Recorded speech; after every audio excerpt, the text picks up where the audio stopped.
Clap Magazine. Salut les chefs, c'est Nico de la Food Academy, bienvenue. On se retrouve aujourd'hui pour une vidéo pas du tout importante. Mais si elle est importante pour vous, pour votre culture culinaire personnelle. Comme tout ce que l'on fait à la Food Academy, en fait, c'est le but de la chaîne. Pourquoi est-ce que je dis qu'elle n'est pas du tout importante? Parce que ça va être une vidéo détente et amusante. D'ailleurs, j'ai encore mon café, c'est le matin, il fait beau à Angers, il fait un petit peu gris, on est tranquille, on est là pour se détendre. Donc c'est une vidéo détente, on est parti ensemble pour une vingtaine de minutes, tranquillement. C'est une vidéo à déguster en prenant son temps. En même temps, ça tombe bien, on est encore en confinement, donc t'as que ça à faire. On est parti donc pour la vidéo. Aujourd'hui, nouveau thème, c'est le début de la Food Academy, c'est normal, plein de nouveaux thèmes, il n'y a que ça. D'ailleurs, vous avez vu les premières vidéos qui sont sorties, elles sont toutes différentes. C'est normal, je vais vous proposer plein de formats différents au début, et puis après, on évoluera sur les épisodes.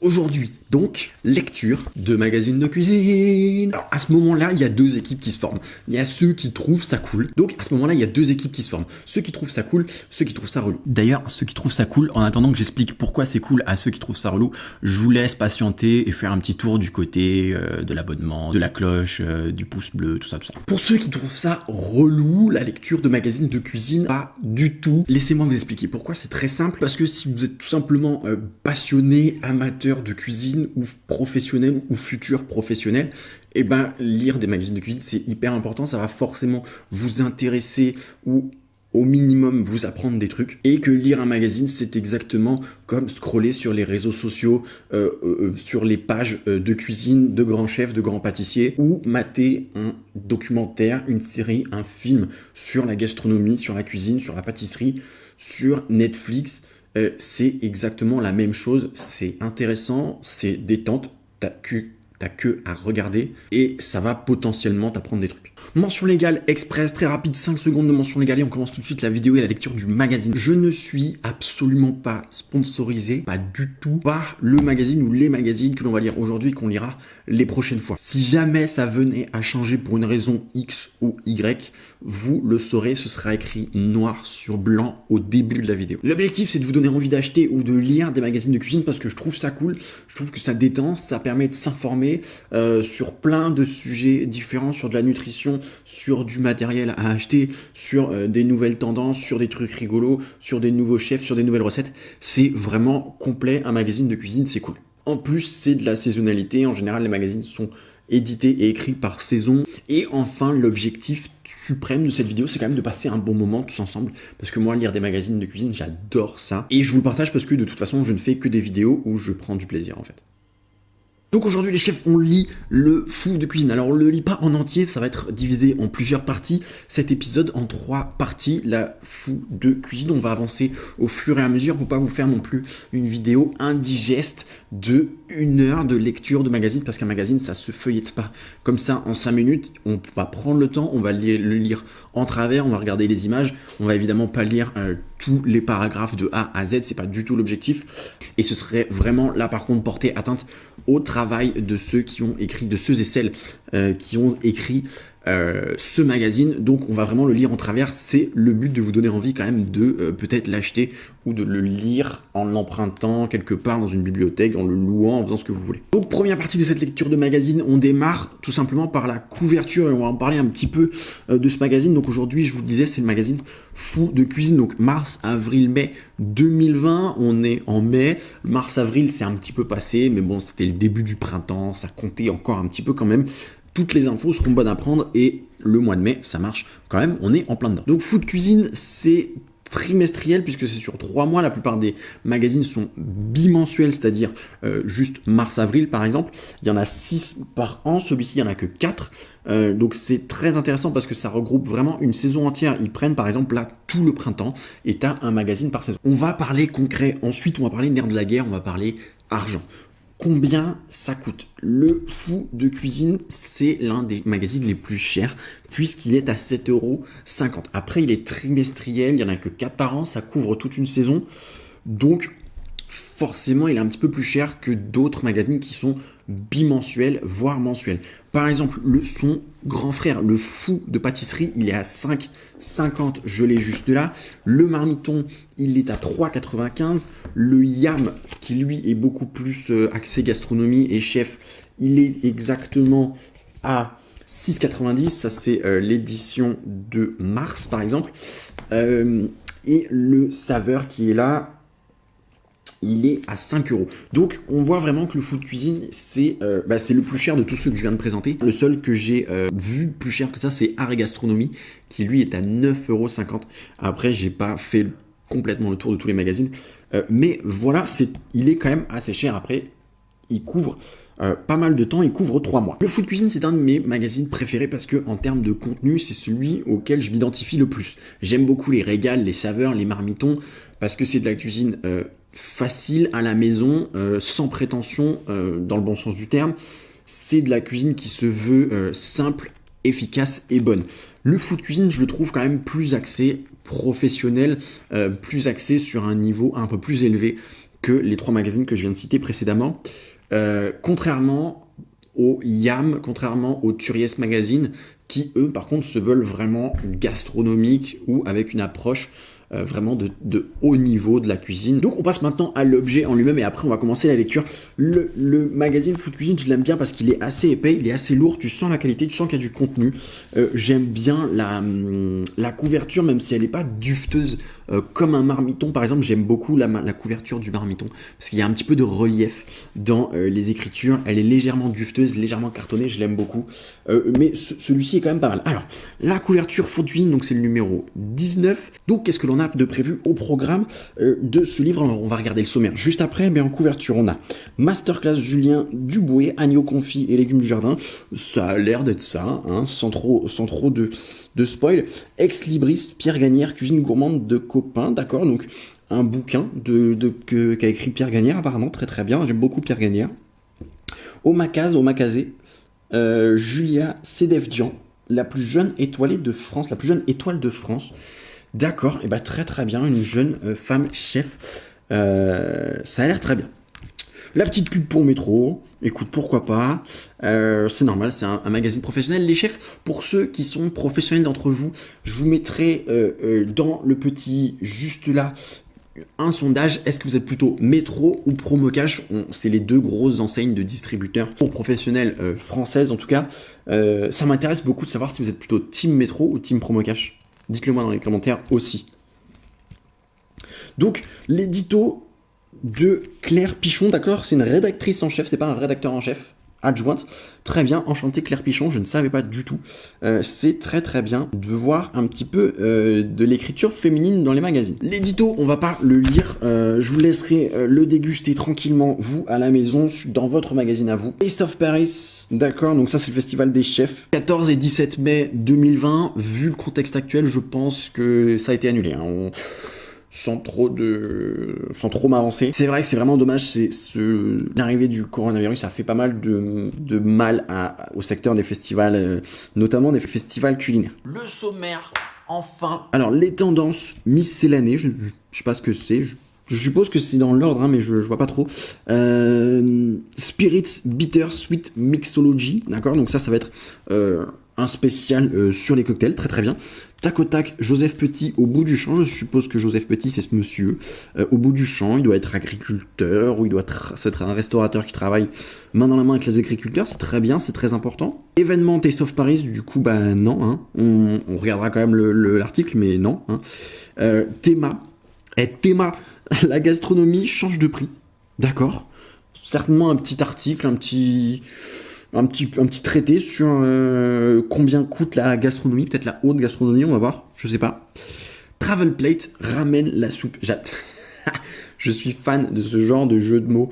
J'adore ça. Je suis trop nul à ça. Je suis trop fan. Tendance food, d'accord. Donc les tendances actuelles, ça c'est très bien. J'aime beaucoup. J'adore ça. Rester connecté un petit peu aux tendances actuelles. C'est très très important. Je trouve ça très important. No recipe, l'œuf parfait, parfaitement parfait. D'accord. Et on va apprendre à faire un œuf parfait. Ça c'est très très bien. Pour ceux qui ne savent pas ce que c'est l'œuf parfait. C'est un truc qui est vachement à la mode ou qui a été vachement à la mode en cuisine et dans les restaurants. Et c'est un peu le substitut parfait que les restaurateurs et que les cuisiniers utilisent pour les personnes végétariennes. Quand tu arrives au restaurant et que tu dis hey, je suis végétarienne et que t'as pas prévenu avant, bah déjà c'est pas bien. Déjà, faut prévenir avant. Quand tu réserves en fait, hein, si tu veux avoir un bon substitut, si tu veux que le restaurant te fasse une belle assiette, préviens avant, au moins au moment de la réservation, s'il te plaît. Et du coup, eh ben, en général, l'œuf parfait, c'est un petit peu ce qui est fait par les cuisiniers et par les chefs pour remplacer une viande ou un poisson ou un élément d'origine animale, carné, viande, poisson. Pour un végétarien, du coup, l'œuf parfait. Équipement, l'autocuiseur sous pression, ça j'aime beaucoup ce genre de test de matériel. Je suis fan de ça, surtout les comparatifs, j'adore les comparatifs. Big Bazar, cheap and chic. Alors ça, je ne sais pas ce que c'est, il n'y a pas d'illustration non plus.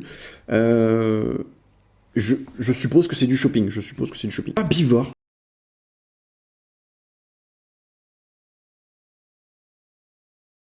Là où on va avoir une proposition de bouquins intéressants et de livres sur la cuisine intéressants. Alors ce que je vous propose, les chefs, vu que ça va être découpé en 3 parties, c'est qu'on s'arrête là, on va s'arrêter aux tendances et on verra dans la deuxième partie, dans une deuxième vidéo, les chefs et dans la troisième et dernière vidéo, les bonnes choses. On reviendra sur le sommaire dans ces vidéos-là, histoire que vous ne soyez pas perdus.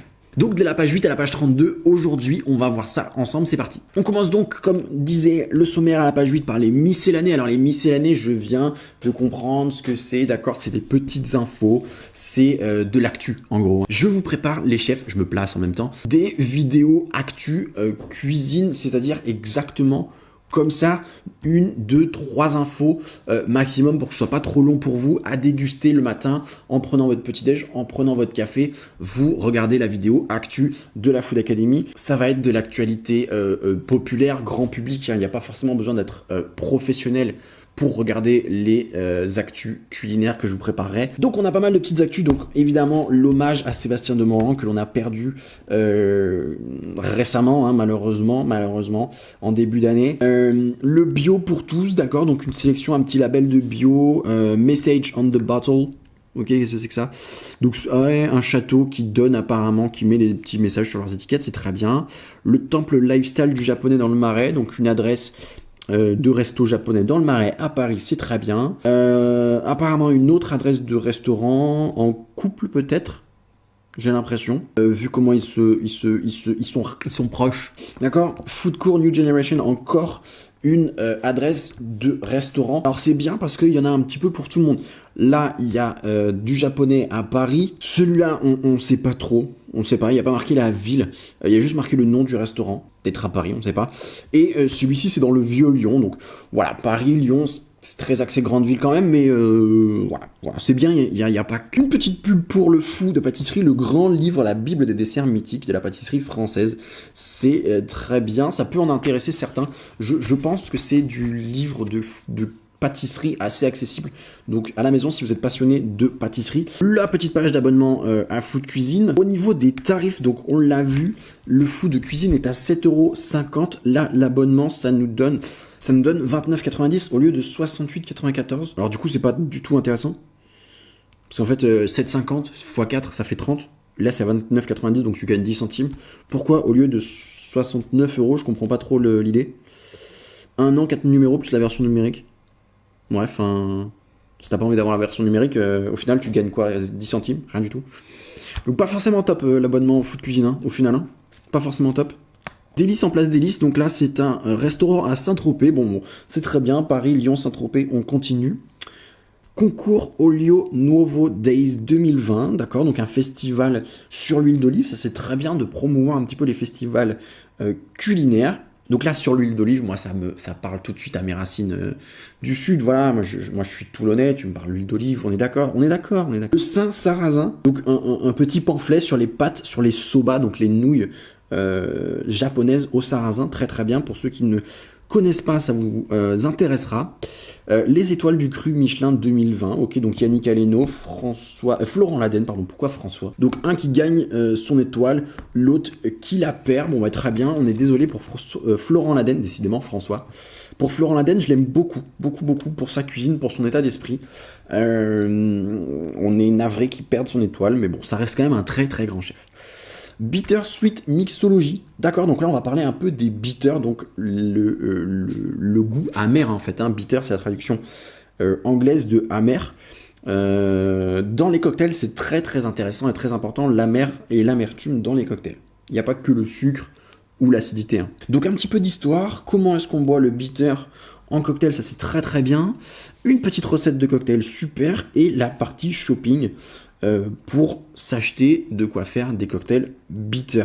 Des règles, les règles de base, ça j'aime beaucoup. Des choses à faire ou à ne pas faire, très bien. Donc dans les bitters, pour ceux qui ne savent pas forcément ce que c'est, on connaît très bien l'angostura et le Suze bitter.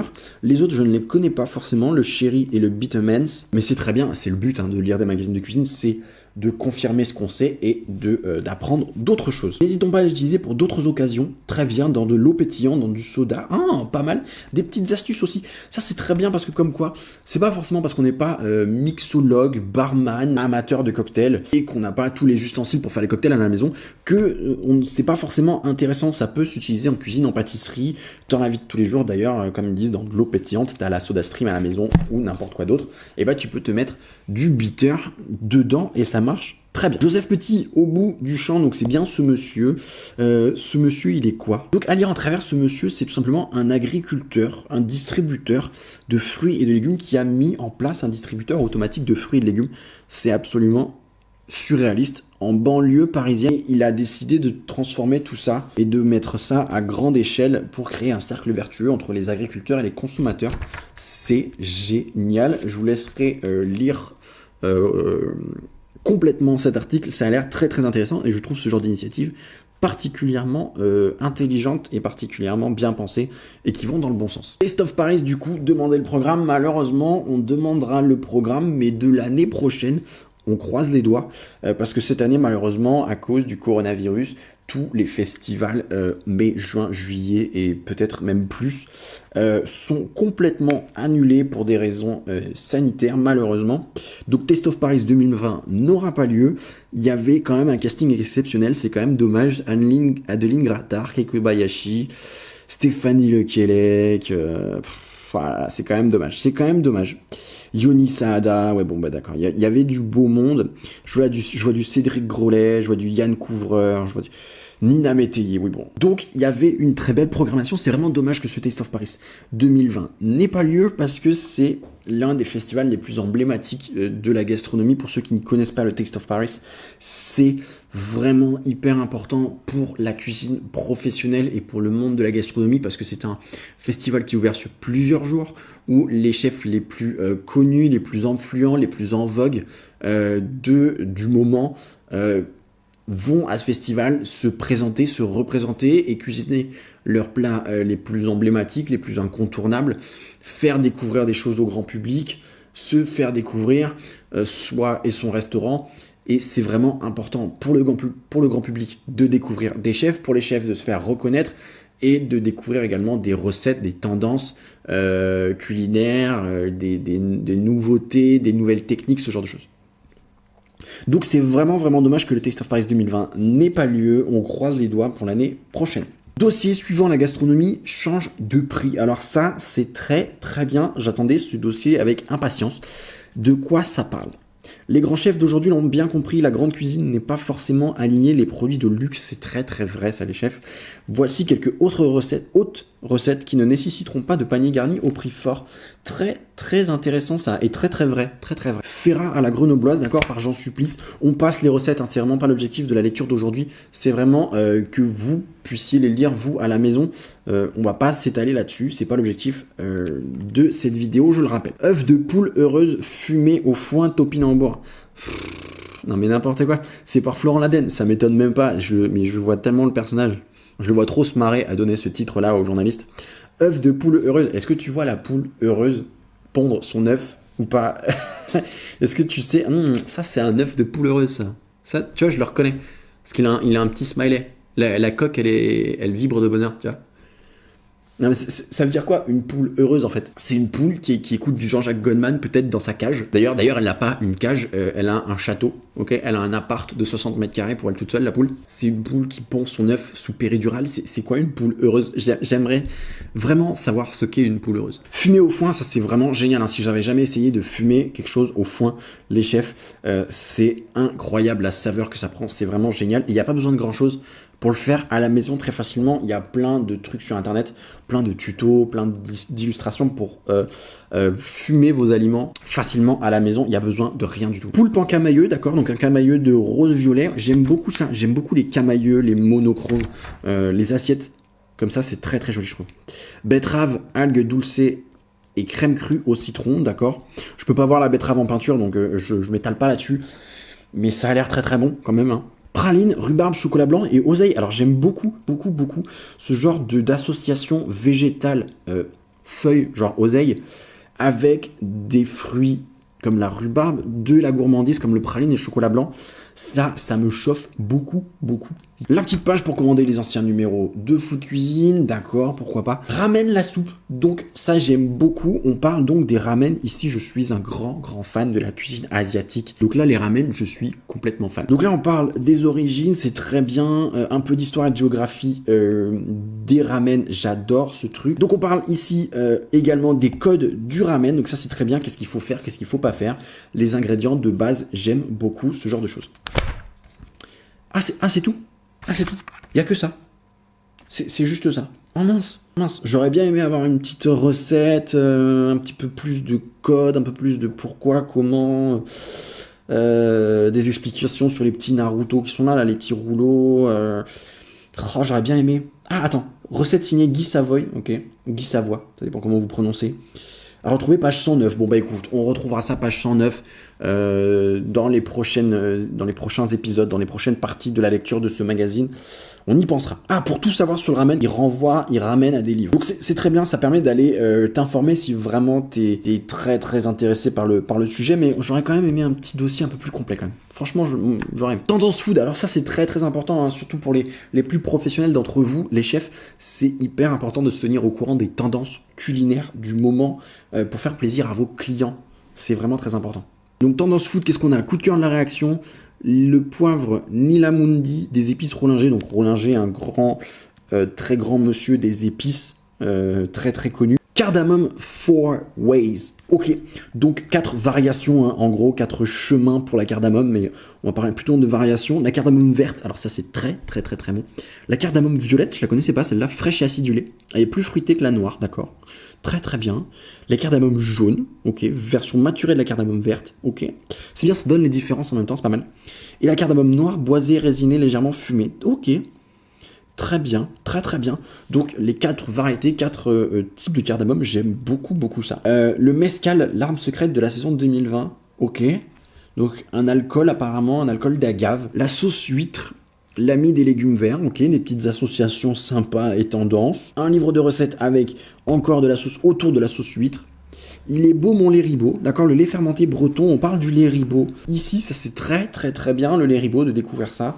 L'original ou au lait de chèvre. Alors le ribot c'est un lait fermenté. Si vous n'en avez pas à la maison ou si vous voulez essayer d'en faire, il me semble que du lait de vache avec du jus de citron ou avec du vinaigre à laisser comme ça, légèrement caillé, légèrement fermenté, ça fonctionne et ça fait du lait ribot. Essayez à la maison. Ah mais d'ailleurs il renvoie, il y a un livre là, c'est moi qui l'ai fait, fromage et laitage naturel fait maison, donc pour faire son lait ribot, c'est très bien, j'aime beaucoup tout ce genre de choses de fait maison, faire son saumon fumé à la maison, faire son lait ribot, faire ses pâtes, faire son pain, je suis fan du fait maison. L'œuf parfaitement parfait, on y vient. Qu'est-ce que l'œuf parfait et comment le faire très bien, j'aime beaucoup ça.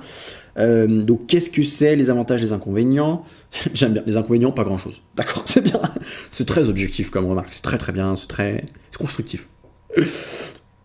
Non mais c'est vrai que ça n'a pas beaucoup d'inconvénients, c'est pas cher, c'est très simple à mettre en œuvre, c'est inratable, c'est délicieux, c'est ce que j'écris, je lis ce qui est écrit dans les avantages.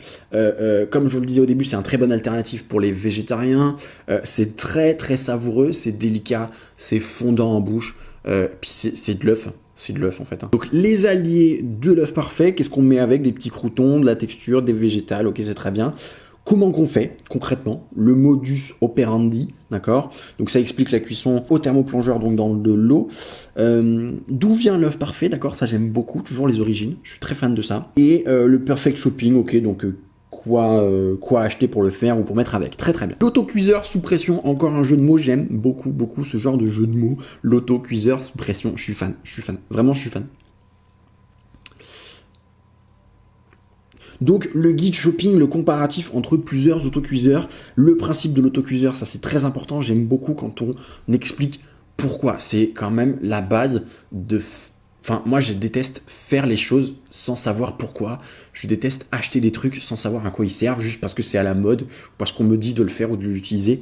Je veux savoir pourquoi. Un appareil multifonction, ok, donc plusieurs marques, ses points forts, ses points faibles, le tarif et le renvoi au site internet. C'est très très bien, on verra ça plus en détail. Tranquillement. Donc Ship and Ship, donc c'est vraiment, on avait deviné le coin shopping. J'adore ce genre de double page shopping. Moi je suis fan de ça, j'achèterai absolument tout. Hein. Donc très rapidement, qu'est-ce qu'on a? L'or rouge, ok, donc c'est des tomates pelées. La bonne pâte, c'est de la pâte brisée, d'accord. Artisanale évidemment. Un cru bien fichu, donc une bouteille de vin de la vieille ferme. Ok. L'essentiel n'a pas de prix. L'art de la cuisine simple. Un bouquin, donc 32 €. Pas donné quand même le bouquin. 32 €, c'est pas donné. Hein. Les beaux bocaux, ok, ça c'est très très bien, les beaux bocaux, enfin des bocaux en général, hein, pour vos conserves, pour tous vos produits secs, pour réduire les emballages et pousser et tendre le plus possible vers le zéro déchet, c'est très très important, les chefs, le zéro déchet. Made in Dijon, ok, la moutarde de Dijon, certifié 100% Made in Bourgogne. Alors ça c'est important parce que il y avait eu une rumeur, je sais plus si c'était vrai au final ou pas, que la moutarde de Dijon, que les graines de moutarde de Dijon étaient en fait importées du Québec. Imagine la pertinence de la moutarde de Dijon. Toi, tu veux faire bosser un peu l'agriculture française et l'industrie française au final. Tu t'investis dans la moutarde de Dijon, tu dis c'est Dijon, c'est français. Et ben, ma cache, les graines de moutarde viennent du Québec. Alors, c'est les copains francophones, on les aime bien, les Québécois. Mais à un moment donné, voilà, je sais pas si c'était juste une rumeur ou pas. Je pose ça là et puis on vérifiera ça ensemble. Je vous mettrai dans les commentaires si jamais, ou dans la description si jamais c'était vrai ou pas vrai. Je vous mettrai ça. Un booster de saveur, donc ça c'est des épices pour carrot cake, ok. Chaud devant, de la purée de chipotle, d'accord. Donc fabriqué à partir de piment fumé, on est d'accord. Un poivre, ok. Moulin de mon cœur, alors ça... Oh là là là là. Je déteste les moulins de légumes. Je crois que quand je fais des cauchemars, je rêve de moulins de légumes. Pour ceux qui n'ont jamais tâté du moulin de légumes, mais partez en courant. Là, tu tournes comme ça, il y a la tige au milieu, une fois sur deux, elle se barre. La purée, elle remonte sur les côtés, il faut la tasser. T'en as partout sur les mains. Pourtant franchement, j'en ai tourné de la purée chez Ducasse. C'est horrible, horrible. Au degré près, alors ça, c'est très très très très bien. Hein. Le thermomètre... qui va dans le four en fait parce que il a ce cordon, il a ce petit cordon et cette tige en métal qui permettent de le mettre dans le four et de contrôler la cuisson pendant que ça cuit en fait dans le four. Donc ça c'est très bien, je vous conseille les chefs, si vous n'avez pas investi dans du thermomètre, d'investir tout simplement dans ce genre de thermomètre là. Il a une petite prise jack juste ici en fait, ça permet de laver juste la sonde et de mettre le cadran à part et de pas le mouiller, de pas le mettre plein d'eau et pour pas le tuer en fait tout simplement. Donc ça c'est un très bon point. Il y a des thermomètres qui font aussi alarme, c'est-à-dire que quand la pièce de viande ou quand ton sirop, par exemple, ton sirop de sucre a atteint son degré, le degré que tu voulais, ça sonne et c'est fini. Super chouette, donc des shiitake déshydratés, très bien. Un bouquin sur les bocaux et sur les conserves maison, ça c'est très très bien, j'aime beaucoup. Du gnoc mam, d'accord, une bouteille de gnoc mam. Pourquoi pas. Un bon fond, du bouillon de volaille du coup, ok. Un vinaigre pour de la salade, pasta queen, donc des pâtes, ok, très bien, on passe. Papivore, alors c'est la fin les chefs, c'est la dernière double page. Et après on aura fini avec cette première partie de magazine, donc on va regarder un petit peu cette double page et après la vidéo est terminée, on se dira au revoir et à la prochaine les chefs. Donc le papivore c'est quoi? C'est pas l'endroit où on mange des grands-pères, c'est pas l'endroit où on croque des papis, c'est tout simplement le coin un petit peu bibliothèque, un peu shopping livre du magazine. Donc Pierre Gagnère, comme promis, on l'avait vu sur la page de couverture. Les copains d'abord, ok. La cuisine en rose par Stéphanie Lequelec. Donc un livre conçu comme un carnet de recettes personnel, d'accord, pourquoi pas, très très bien, ok. Stéphanie Lequelec, donc de la saison 2 de Top Chef, si ma mémoire est bonne. On n'en mangerait pas de recettes dans ce livre pop-up, mais de joyeuses portions de matières colorées qui prennent vie, d'accord. Donc le plat du jour, un livre qui a l'air assez artistique, pop art. Ça change des livres de recettes. The Wall Fish, qu'est-ce que c'est que ça? Tout ce que vous avez toujours voulu savoir sur le poisson. Ah, très bien, ça. Manger du poisson, c'est bon, mais serait cher et compliqué. Il est temps d'en finir avec les idées reçues. Très bien, j'aime beaucoup ce genre de livre très thématique. C'est-à-dire, je prends un thème et je le développe à fond plutôt que plusieurs recettes. Là en l'occurrence c'est le poisson, c'est très bien, j'aime beaucoup.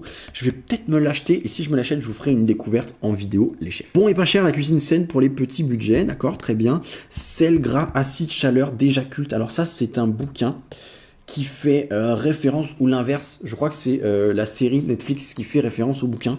Vous avez sur Netflix, pour ceux qui l'ont les chefs, et vu qu'on est en confinement, vous avez largement le temps. Il y a la série Netflix Sel, Gras, Acide, Chaleur, je ne l'ai pas encore regardé, je sais pas trop ce que ça vaut. La bande-annonce donnait vraiment envie et je pense si vous êtes un minimum passionné et amateur de cuisine et de gastronomie et de bonne bouffe, je pense qu'il y a moyen de passer un bon moment. Cuisine Attitude, donc cuisiner partagé de Juan Arbelaez, donc c'est le chef qui passe un petit peu en ce moment tous les jours sur l'émission quotidien à la télé qui propose une cuisine très sympa. Juan Arbelaez, il est colombien si ma mémoire est bonne.